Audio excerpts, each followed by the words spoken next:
स्वयंपाकघरात वापरात येणाऱ्या किचन टिप्स. 1. पुरी अथवा भजी कोणताही पदार्थ तळण्यापूर्वी तेल कढईत चांगले गरम करा. तेल गरम नसेल तर पुरी नीट तळले जाणार नाही. 2. तेलाची फोडणी करताना तेल गरम झाल्यावरच त्यात राई जिरे टाका. 3. पदार्थ कुरकुरीत आणि चविष्ट होण्यासाठी ते रंग बदलेपर्यंत नीट तळणं गरजेचं आहे. 4. भजी करताना बॅटरमध्ये थोडं गरम तेलाचे मोहन आणि बेकिंग सोडा मिसळा. 5. वाटण्यासाठी खोबरं भाजताना ते तेलात तळू नका. 6. तळणाचे तेल पुन्हा पुन्हा वापरू नका. 7. तळलेले पदार्थ तेल निथळण्यासाठी न्यूजपेपरमध्ये काढून ठेवू नका. यासाठी टिश्यू पेपर अथवा कोरा पेपर वापरा. 8. पुरी कुरकुरीत होण्यासाठी पीठ मळताना त्यामध्ये थोडं तांदळाचं पीठ मिसळा. 9. भजी कुरकुरीत होण्यासाठी बेसनात थोडं कॉर्नफ्लॉवर टाका. 10. तळणाचे तेल लवकर जळू नये यासाठी तेलात चिमूटभर मीठ टाका. 11. अनारसा तळताना जाळी येत नसेल तर खसखसमध्ये थोडी साखर टाकून अनारसा थापा. 12.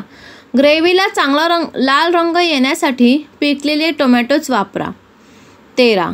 ग्रेव्हीचा रंग चांगला असावा यासाठी घरगुती अथवा चांगल्या गुणवत्तेचे मसाले वापरा.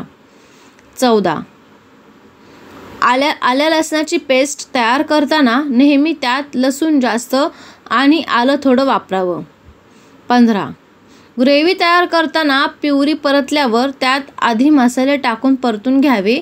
मसाल्याला तेल सुटलं की मगच भाज्या अथवा इतर साहित्य त्यात टाकावं.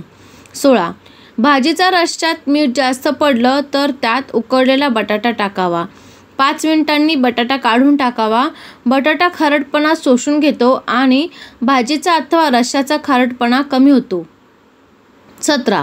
शाही करी तयार करण्यासाठी ग्रेव्हीमध्ये नारळाचे दूध, काजूची पूड आणि खसखसीची पेस्ट मिसळावी. 18.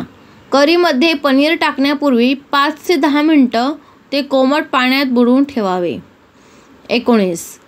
पालक करी तयार करताना पालक गरम पाण्यात ब्लॅच केल्यावर लगेच थंड बर्फाच्या पाण्यात टाकावे, ज्यामुळे पालकाचा हिरवेगारपणा कायम राहतो. 20. करीची चव चांगली लागण्यासाठी ग्रेव्ही आदल्या दिवशी बनवावी, ज्यामुळे त्यात मसाले चांगले मुरतात. व्हिडिओ संपूर्ण पाहिल्याबद्दल खूप खूप आभारी आहे. वरील टिप्स कामाच्या वाटल्यास लाईक, कमेंट आणि शेअर करा व अशाच नवनवीन किचन टिप्ससाठी आई मला भूक लागलेला सबस्क्राईब करून सपोर्ट करा. धन्यवाद.